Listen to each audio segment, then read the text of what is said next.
नमस्कार, मैं रवीश कुमार। धर्म के क्षेत्र में विपक्ष बन गया है और अगर यह बड़ा होता चला गया तो बीजेपी को पता है उसके जनाधार पर गहरा आघात लग सकता है।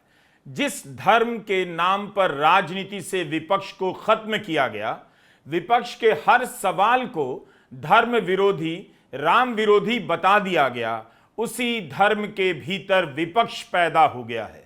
राम मंदिर में डकैती के कारण धर्म क्षेत्र के भीतर जो विपक्ष बन रहा है उसके दो केंद्र हैं। एक, धार्मिक संस्थाओं से जुड़े प्रमुख लोग हैं जो खुलकर मंदिर प्रशासन, अयोध्या के विस्तार निर्माण में एक ही संगठन से जुड़े लोगों के दबदबे का विरोध कर रहे हैं। कई बार उनका इशारों में नाम लेते हैं, कई बार साफ साफ आरएसएस, वीएचपी का नाम लेते हैं। मंदिर कांड के बाद अयोध्या के धार्मिक मंचों से जिस तरह आरएसएस, वीएचपी, बीजेपी का विरोध हुआ है, नियंत्रण को लेकर सवाल उठे हैं और इनके समर्थन में भी लोग आते जा रहे हैं, उसे समझने की जरूरत है। 2014 के बाद मोदी सरकार के लंबे दौर ने धर्म के क्षेत्र में आम सहमति बना दी थी। इस सहमति को जैसे भी कायम किया गया, ताकत या सत्ता के दम पर, मगर यही मान लिया गया कि धर्म के क्षेत्र में मोदी को लेकर या बीजेपी को लेकर, आरएसएस को लेकर कोई दूसरी राय नहीं है। मगर अब आपको दूसरी और तीसरी राय सुनाई देने लगी है।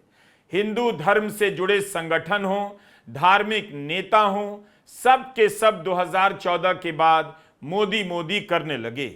अब भी करते ही होंगे और करेंगे भी, लेकिन मंदिर कांड के कारण विरोध की आवाज इस दौर में नई लग रही है। बीजेपी जानती है कि उसका राजनीतिक आधार धार्मिक है। धर्म के कारण लोग सरकार की तमाम नाकामियों को नजरअंदाज कर देते हैं, वोट देते हैं। अगर धर्म के क्षेत्र में ही विरोध बड़ा हो जाए, मंदिर में डकैती के कारण उसका धार्मिक सपोर्टर नाराज हो जाए तो चुनौती पैदा हो सकती है।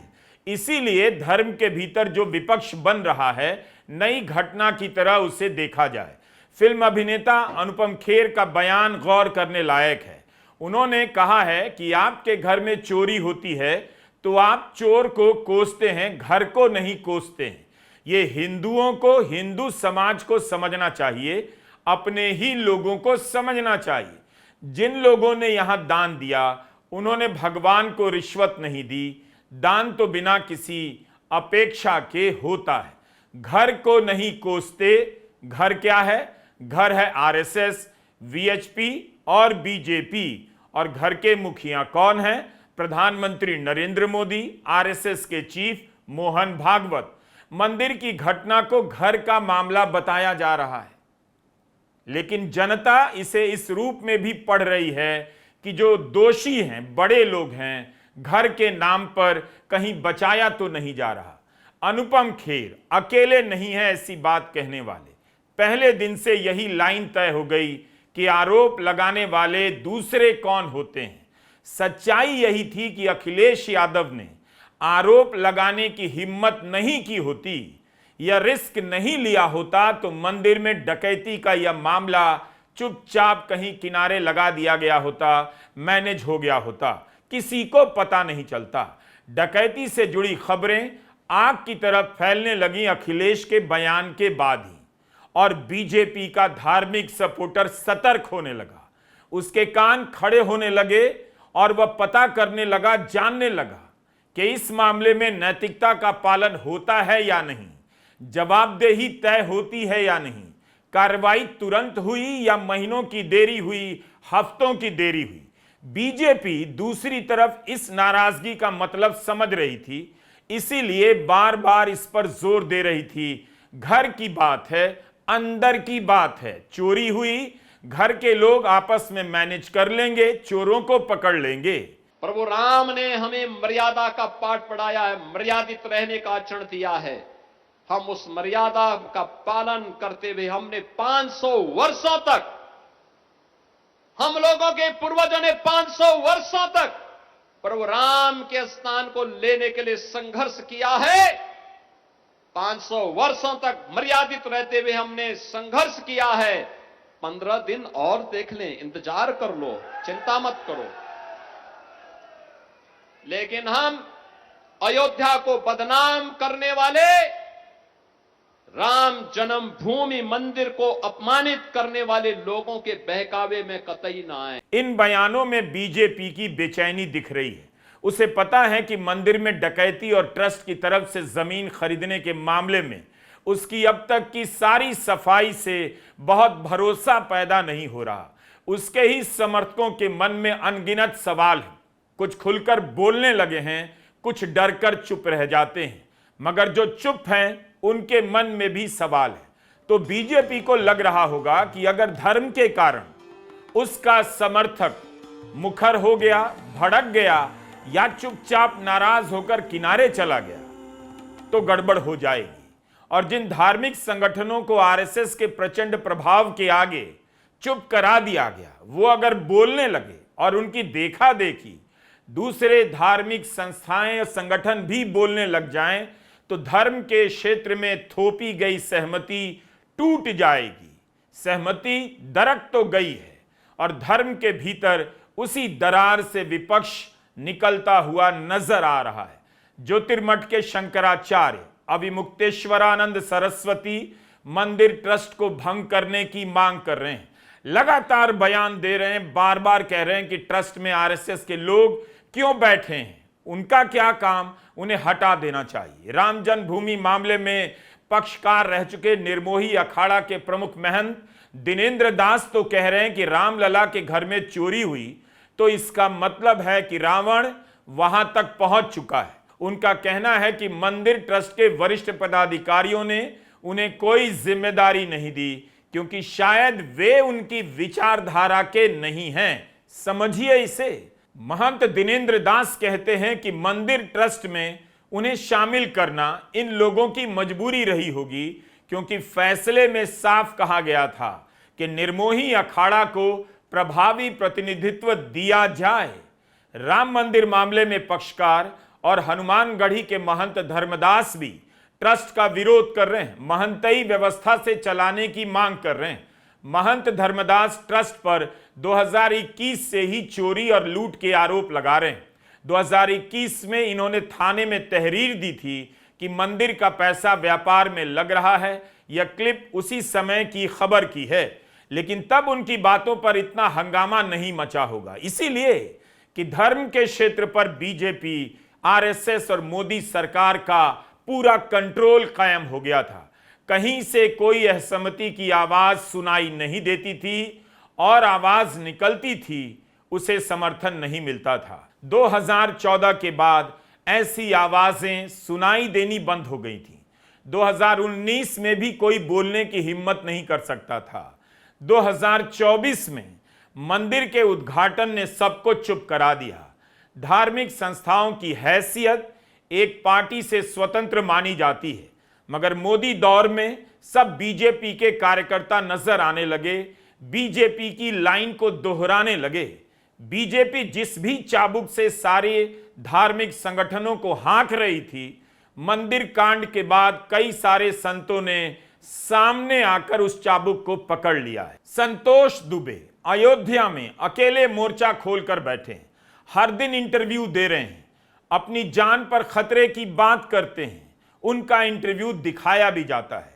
संतोष चोरी धांधली से लेकर आरएसएस बीजेपी के कंट्रोल के खिलाफ बोल रहे हैं। 2019 में यही संतोष दुबे बोलते तो कोई गोदी चैनल नहीं दिखाता, लेकिन आज इनकी प्रोफाइल छप रही है। चंपत राय, अनिल मिश्रा के बहाने आरएसएस वीएचपी के कंट्रोल पर खुलकर बोल रहे हैं। इसीलिए धर्म के क्षेत्र में जो विपक्ष बन रहा है, विरोध के स्वर फूट रहे हैं, उसे सुनिए। हो सकता है कुछ समय बाद ये आवाजें शांत हो जाएं, लेकिन एक संभावना दिखती है कि धार्मिक संस्थाओं पर आरएसएस के कंट्रोल का संबंध केवल सत्ता की ताकत से है।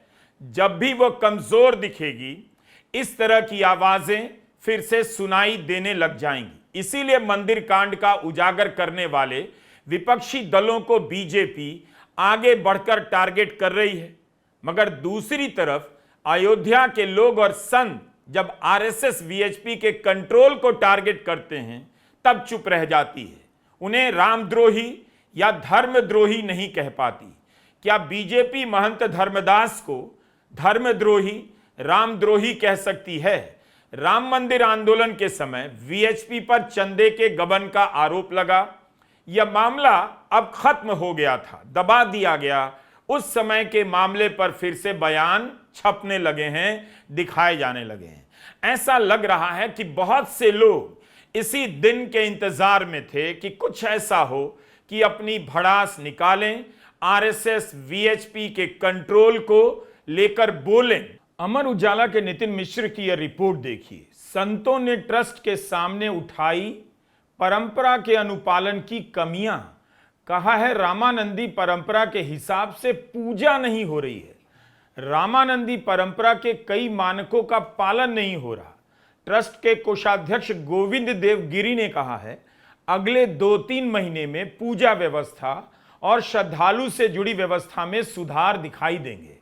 बताइए पूजा कैसे हो रही है, इसे लेकर भी शिकायतें हैं। परंपराओं का पालन नहीं हो रहा, ये शिकायतें उठ रही हैं और अब सुनी जा रही हैं। इन्हीं आवाजों को धार्मिक क्षेत्र के भीतर से उठने वाले विरोध के रूप में देखा जाना चाहिए। क्या मंदिर में डकैती कांड के पहले यह सब संभव था? पूजा तक पर सवाल उठ रहे हैं। क्या यह कम बड़ा सवाल है? अयोध्या में हजारों साधु संत हैं, 2-4 नहीं। मीडिया में 2-4 ही दिखाए जाते हैं। जिस दिन मीडिया का कैमरा इन तमाम साधु संतों की तरफ घूमेगा, आपको विरोध का स्वर सुनाई देने लगेगा ज्यादा मुखरता से। धर्म के क्षेत्र के भीतर का यह गुस्सा दबा हुआ था, दबाया गया था, तब भी दबा रहा जब अयोध्या ने राजनीतिक रूप से बीजेपी को बाहर कर दिया। इसी विरोध और विपक्ष का असर था कि अयोध्या के लोगों ने 2024 में बिना हंगामा किए, बिना नारे लगाए अयोध्या लोकसभा की सीट पर बीजेपी को हरा दिया। जिस साल मंदिर का उद्घाटन हुआ उसी साल बीजेपी अयोध्या की सीट हार गई।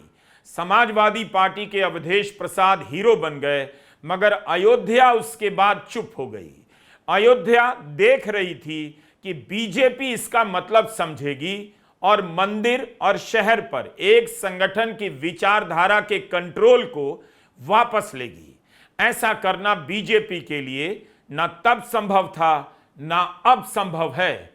अयोध्या के विस्तार में स्थानीय लोगों और स्थानीय परंपराओं की उपेक्षा ने भी अयोध्या की जनता को राजनीतिक विपक्ष बनने के लिए मजबूर कर दिया। मगर अब विपक्ष धार्मिक क्षेत्र और धार्मिक प्रतीकों के सहारे सामने आ रहा है। यह वो विपक्ष नहीं जो विपक्षी दल से संबंध रखता है, यह वो विपक्ष है जो बीजेपी की तरफ खड़ा था। बीजेपी को लगा कि विरोध राजनीतिक है, इसीलिए उसे मैनेज करने की कोशिश में लग गई। अवधेश प्रसाद के सांसद बनने के बाद मिल्कीपुर विधानसभा के उपचुनाव में धांधली के कितने आरोप लगे, उनकी परवाह तक नहीं की गई और बीजेपी की जीत को बड़ी जीत बता दिया गया। तब भी अयोध्या में विपक्ष बनने की प्रक्रिया खत्म नहीं हुई। वही विपक्ष आपको मंदिर कांड के बाद धार्मिक क्षेत्र में दिखाई दे रहा है। उसी बनते हुए विपक्ष की आग पर बार बार पानी डालने का काम हो रहा है, मगर आग बुझ नहीं रही। मंदिर कांड के 1 महीने बाद आरएसएस को लगा कि अब बोलना चाहिए। दत्तात्रेय हसबोले का बयान आता है और उस बयान में जो अपील की जाती है उस पर गौर कीजिए। राष्ट्रीय स्वयंसेवक संघ संपूर्ण हिंदू समाज से भी आह्वान करता है कि इस कठिन क्षण में वह आवश्यक धैर्य और संयम का परिचय दें तथा इस दुर्भाग्यपूर्ण घटना का लाभ उठाकर हिंदू विरोधी, राष्ट्र विरोधी शक्तियों के हिंदू धर्म एवं समाज को बदनाम करने के षड्यंत्रों को विफल करे। संपूर्ण हिंदू समाज से अपील की जा रही है, यानी धर्म के क्षेत्र के भीतर, धार्मिक जनाधार के भीतर विद्रोह और विपक्ष के स्वर बीजेपी को परेशान कर रहे हैं। बीजेपी को डर लग रहा है कि उसका राजनीतिक आधार दरअसल धार्मिक जनाधार है। अगर वो इसकी वजह से खिसक गया तो मामला हाथ से निकल जाएगा। इसीलिए बीजेपी मंदिर कांड को लेकर हिंदू धर्म विरोधियों को टारगेट कर रही है। मगर हिंदू धर्म के विरोधी कौन हैं? क्या आप उन्हें विरोधी कहेंगे जिन्होंने मंदिर में डकैती के मामले को उजागर कर दिया? वो कैसे हिंदू धर्म के विरोधी हो सकते हैं? इसी विपक्ष और विरोध का असर था कि जिस राम मंदिर में डकैती की घटना को बीजेपी अपने घर का मामला बनाने लगी थी, बेपरवाह दिख रही थी। मगर जैसे ही बद्रीनाथ मंदिर में चोरी की खबर आई, वह समझ गई कि मामला हाथ से और निकल जाएगा, तो तुरंत ही एफआईआर हो गई। मुख्यमंत्री बयान देने लगे, जांच की कमेटी बन गई। जबकि 2023 में केदारनाथ मंदिर के प्रशासन पर वरिष्ठ पुजारी और चार धाम तीर्थ पुरोहित समाज के उपाध्यक्ष संतोष त्रिवेदी ने आरोप लगाया कि केदारनाथ मंदिर के रखरखाव में 125 करोड़ का घपला हुआ। गर्भगृह की दीवार को सोने के बजाय तांबे से जड़ दिया गया। प्रशासन की जांच में मंदिर प्रशासन को क्लीन चिट दी गई। कहा गया सोने की दीवार मौजूद है। उस समय बद्रीनाथ केदारनाथ टेम्पल कमेटी ने इन आरोपों का खंडन किया और कहा कि मंदिर की प्रतिष्ठा को नुकसान पहुंचाने की साजिश हो रही है। लेकिन इस बार सोशल मीडिया में चलने लगा कि चढ़ावे का पैसा नेताओं पर खर्च किया जा रहा है। ये जानकारी मुख्यमंत्री ने नहीं दी, बीजेपी से जुड़े किसी नेता ने नहीं दी, आरएसएस से जुड़े किसी धार्मिक नेता ने नहीं दी। आरटीआई से यह जानकारी बाहर आई। तुरंत ही Badrinath Kedarnath temple committee action में आ गई। जांच की कमेटी बना दी गई, एफआईआर हो गई और आरोपी निजी सहायक प्रमोद नौटियाल को निलंबित भी कर दिया गया। वहीं राम मंदिर में डकैती के मामले में एफआईआर होने में 18 दिन लग गए। चंपत राय, अनिल मिश्रा का ट्रस्ट से इस्तीफा होने में 1 महीना लग गया। इसका मतलब है कोई सेंस कर रहा था, महसूस कर रहा था कि धर्म के क्षेत्र में अगर लोगों की नाराजगी बढ़ गई तो धर्म के आधार पर जो जनाधार बीजेपी के पास है दरक सकता है। भगवान राम के मंदिर में जब चढ़ावा चोरी होती है, जब चंदा चोरी होती है, तो हर हिंदू का, हर भारतीय का आहत होना बनता है। क्योंकि भगवान राम इस देश के कण-कण, इस देश की आत्मा में व्याप्त है। ऐसे देश में जहां पर आस्था के प्रतीक भगवान राम है, उनके मंदिर में चढ़ावा चोरी को आप क्या कहिएगा? और ये महापाप बीजेपी और आरएसएस ने मिलकर किया है। रामायण की एक बहुत सूक्ति है, प्रविश्य नगर कीजय सब काजा, हृदय राख कौशलपुर राजा। हिंदू भगवान राम को, हर भारतीय भगवान राम को मन में रखकर बड़े काम के लिए चलता है। हम पंजाब में चुनाव लड़ेंगे गुरु नानक देव जी के वचनों को लेकर, प्रभु राम के वचनों को लेकर हम आगे बढ़ेंगे। लेकिन बीजेपी और आरएसएस ने प्रविश्य नगर कीजिए सब काजा, भगवान राम के मंदिर का संचालन तो हाथ में ले लिया, लेकिन मुंह में राम और बगल में छुरी रखने का काम किया। भगवान राम के नाम पर डकैती डाली गई। और असलियत यह कि पकड़ा सिर्फ 40 दिन की चोरी गई है। 40 दिन में 70 बार भगवान राम का मंदिर लूटा गया। इन्होंने तो गजनवी को भी पीछे छोड़ दिया। और ये स्वयंभू हिंदुत्व के ठेकेदार हमारे धर्म के नाम पर कलंक है। 2021 में राम मंदिर के निर्माण को लेकर और 2023 में केदारनाथ मंदिर में धांधली के आरोप लगे तो आरएसएस बीजेपी ने ना तो परवाह की, ना कोई परेशानी हुई। इस बार धर्म के भीतर विपक्ष पैदा हो गया है, जिसकी बात हम इस वीडियो में कर रहे हैं। विश्व हिंदू परिषद के संगठन से बाहर कर दिए गए प्रवीण तोगड़िया की कहानी फिर से बाहर आने लगी है। कैसे उन्हें हटाया गया, उनके साथ क्या हुआ। अचानक प्रवीण तोगड़िया की आवाज प्रासंगिक होने लगी है। गुवाहाटी में तोगड़िया ने कहा कि अयोध्या में राम मंदिर में चोरी हुई है, ट्रस्ट और पुलिस ने भी माना है। यह करोड़ों हिंदुओं के लिए आघात, दुख और आक्रोश। हमने सपने में भी नहीं सोचा था कि हिंदुओं के श्रद्धा के केंद्र पर डकैती होगी।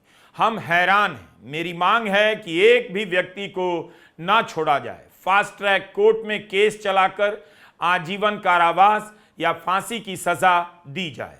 एक घटना और हुई है। मंदिर निर्माण समिति से जुड़े नृपेंद्र मिश्रा का पुराना इतिहास खंगाला जाने लगा है।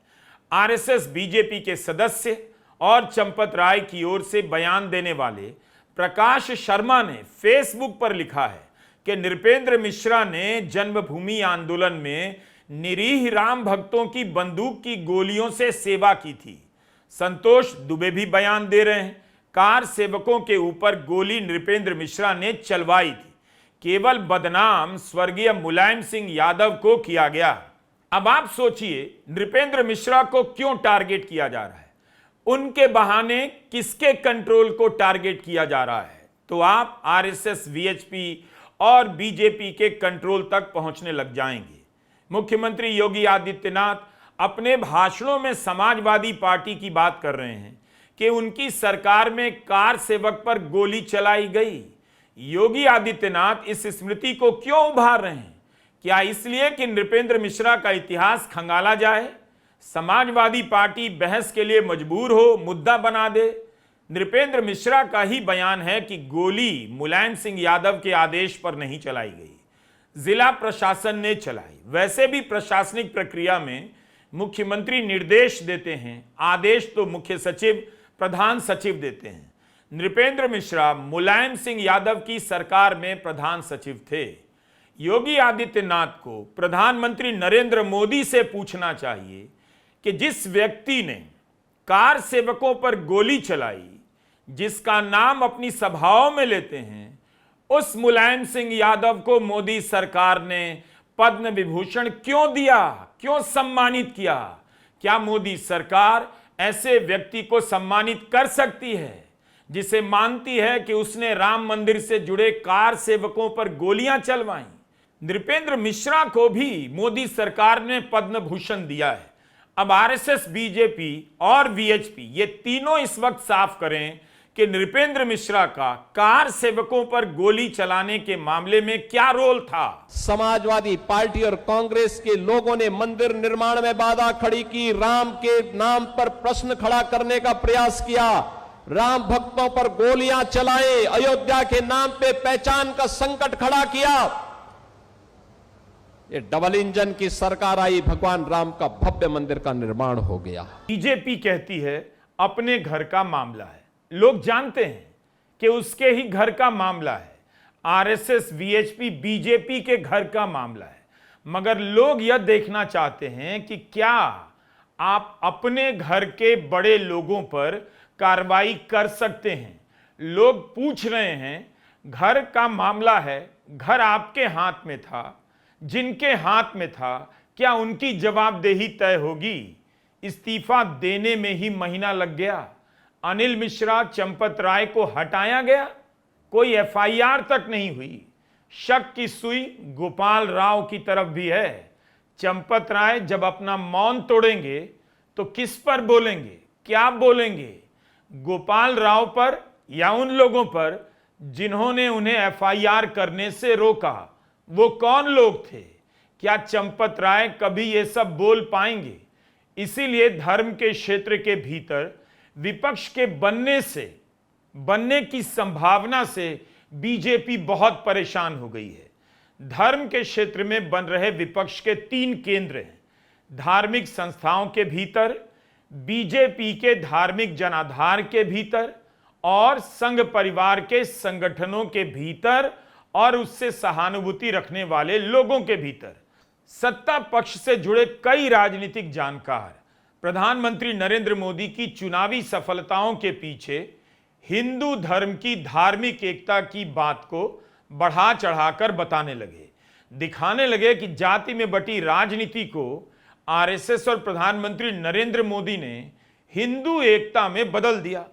इसके नाम पर माहौल बनाया गया, जीत से जुड़े सवालों को खारिज किया गया। कभी इन लोगों ने जानने की कोशिश नहीं की कि धर्म के भीतर, उस एकता के भीतर किस तरह के धार्मिक मुद्दे उभर रहे हैं।